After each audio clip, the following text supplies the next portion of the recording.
What's going on, guys? Welcome back to another review of Devilman. I don't give a shit. This is going to be volume 4. Finally got back around to Devilman, and this volume went by really fast. A lot faster than the other volumes have.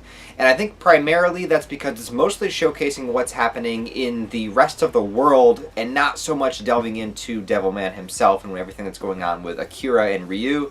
Though we do get a little bit of that, this volume is mostly just focusing on the rest of the world and the world leaders and how people are responding to this big kind of demonic outbreak that's happening. Like I said in the last volume, it really felt like a lot was missing, like there was a big chunk in the middle portion of the series that was just kind of ripped out, and we were thrown straight into the final act. And some people were saying that, yeah, that's basically how it was. He was kind of forced to go to the climax of the series before he intended to originally. So with that in mind, it kind of makes sense as to why it felt like it did, but at the same time, it really does feel like something's missing. It felt like there should be so much more build up to what we actually got. That I do have to say, this big apocalyptic event that we're showcasing here now in Devilman, it does feel like it wasn't earned. But then again, I can kind of understand it if the artist, if the mangaka was rushed, if he kind of was forced to push the story in that direction. I don't really know all the behind the scenes kind of drama that went on with this series, but I can kind of, I feel sympathy for him in that aspect, because I feel like there was a lot more here that he would have built up if he had a chance to. At the same time, I'm always taking into account and keeping in context that this is an older series, and this was kind of one of the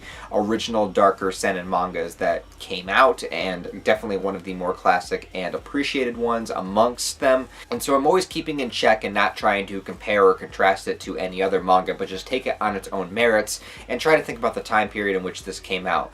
Now again, a lot of Devilman here is focusing on this human control that we have over the world and how we control the world with our technology, and more particularly nuclear weapons. And nuclear weapons, of course, have a lot to do with the Japanese history as well, and the fallout and everything that happened with that. I talked about that in the last volume review, so I won't go so into that now. But again, it does carry over into this volume with showing of how all the world leaders are dealing with this problem. Some people are sending off nukes, some people are trying not to. There have been demons that have infiltrated the higher ranks of government officials in like places like Moscow and whatnot, and even like the United States. It shows that in this manga as well.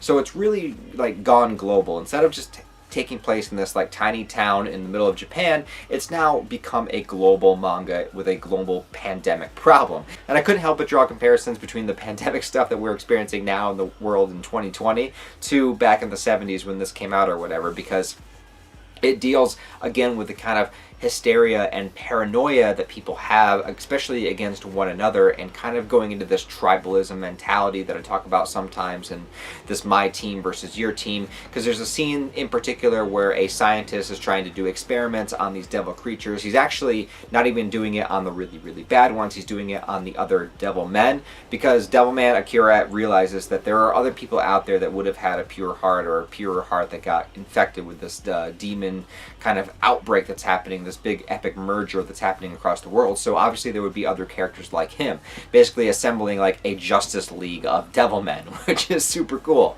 But though we don't actually get to see him kind of assemble this whole team, they just kind of appear towards the end of this volume. There is in particular one that we see him rescue that has been captured by this group of scientists that they're performing experiments on, and I could definitely see this happening. This is what would happen in this crazy scenario if we brought it into the real world. And also from a storytelling standpoint, it would make sense that you would have these scientific characters, or more kind of government characters, that would be experimenting and trying to figure out how these creatures work, how they operate, and everything like that.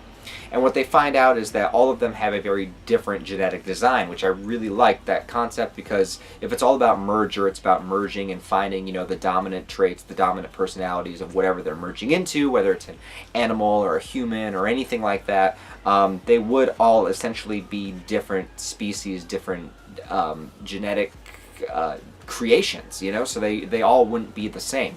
And the main thing that I really liked about it, which was probably the most terrifying aspect of this volume, and one of the messages that it seems like Devilman is trying to get across with this paranoia of, you know, people being scared of each other and finding reasons to hate and essentially destroy each other, is that he was saying that humans are actually the cause of demons existing in the first place, because if they've gone through particular psychological stress or deal with some sort of negative energy kind of brewing within you, it could actually like mutate you into a demon. Now, I feel like this is not the case. I feel like this is just what the scientist had, the conclusions he had come to, whether he was influenced by a demon himself to perpetuate this, to help humanity destroy each other, whatever it was.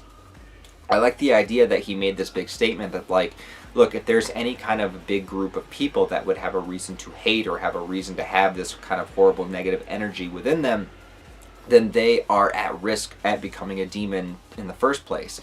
And so this causes people in humanity to kind of go out and basically start this mass extermination or this mass witch hunt, as it's alluded to being similar to like the witch hunts of the olden days, where any kind of person or a group of people that is different or have experienced or gone through some sort of horrible event are now subject to being at risk for being a demon, which is just as bad as being a demon. So these people are being hunted and killed just for the potential to be a demon.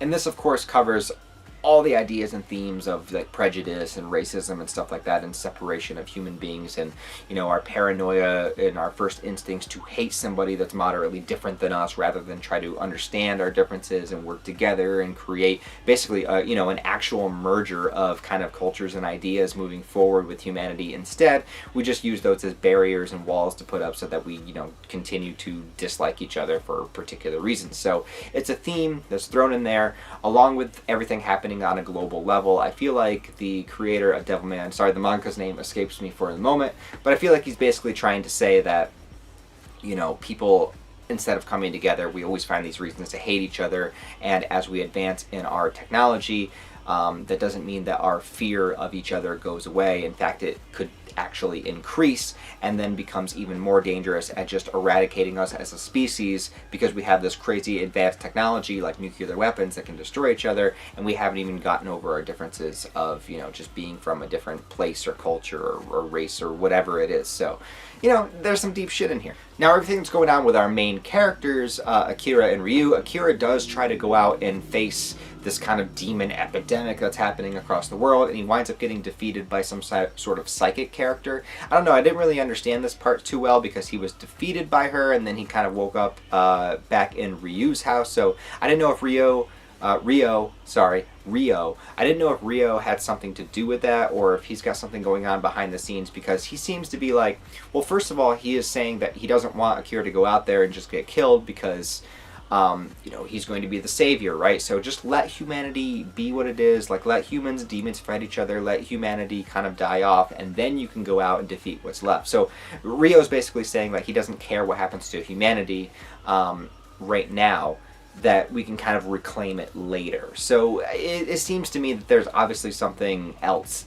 on his mind, or something else that he wants to achieve with doing all this. Now, he does say that he also kind of regrets giving Akira the Devilman powers, but then again, Rio wouldn't have been able to do it himself, so he needed Akira to do it. So this whole time, I mean, obviously this is kind of alluded to since the very first volume, but it seems like this whole time he's been using Akira for some other purpose, with the guise of being like, you're going to be a savior of humanity. So what does he actually want Akira to be? Rio doesn't even seem like he knows himself. So at the end of this volume, he's kind of heading off. I think he's going to put on that big like demon thing that allowed them to see the past before, whatever that was. I don't remember what it was exactly. The artifact. I think he's going to do that again to see if there's something more to it, because there's obviously something more going on with him as far as that goes. And that's pretty much the extent we get of our main characters. Now, Akira does kind of assemble his Devilman team towards the end of this volume with telepathy, reaching out to them and whatnot. But again, it seems very rushed. It seems we don't get to know any of them. We don't get to meet any of them. The only one that we actually get to meet was the character that was being experimented on, of some sort of female character. I don't even think she's name dropped. But Akira does wind up rescuing her at the end of this volume to join his team of Devilmen. So again, like, I don't really... I want to give it the benefit of the doubt by the placement, the time period that this manga came out, also with the knowledge that the mangaka was rushed with the series. So I do give it the benefit of the doubt with all those things in mind. But at the same time, just reading it as a story, just to be honest, just to give you my complete honest thoughts and not just praise it because it's a classic, I want to say that like the lack of some of the exploration of some of these things, or just, you know, being thrust into, oh, he's already on like a council with all the other Devilmen and whatnot, it just feels like there is a lot missing. It feels like you're skipping things. It feels like you've skipped scenes and stuff, and I don't like that feeling. I don't like that feeling of not feeling like I understand everything that's happening in the story. I mean, if the story's set up like that, it's in order to like make you think and come up with theories, that's one thing, and that's really cool, and I like when stuff does that. But when it just jumps ahead and now you just have to accept this kind of new reality that the series is in without building to it, without going through it, without experiencing it, and we're just here now, it just feels like something's missing, and that is going to stop it from being one of my top favorite series or my top favorite mangas, because I do feel that kind of a lack of something in here. And though I understand why it exists, it still exists. And so like it's not going to wind up being like a top 5 for me unless the ending of the series just really, really knocks it out of the park. I know some people praise it up really high, so I can't wait to read it, but things like that will keep it lower on my list, though I do really, really appreciate this series, and I love it. I wish it was 5 volumes longer, 10 volumes longer. I hate that this is going to be over in one more volume, but anyways, that's what it is. So let me know what you guys think. What did you think of Devilman Volume 4? If you've read it, if you've seen it, what did you think about it? And I'm only got one more to go, so hopefully I'll get to that really soon, be able to review it for you and analyze it as a complete full series, give you a full series review like I did with Gantz in any series that I finish. Other than that, guys, thank you a lot for watching this video. I really do appreciate it. Please give it a like and comment, because any interaction with the video helps it be seen in the algorithm better. And there aren't a lot of Devilman videos out there, and I don't know if there's an audience for it, but just in case there is, hopefully it'll help get my videos out there so we can all talk Devilman together. Anyways, thank you for watching this video, guys. Like, comment, subscribe, Discord link in the description below, all that jazz. Subscribe if you want to stick around and see some more. If you don't, that's okay too. I'll talk to you in the next video. Suck on this!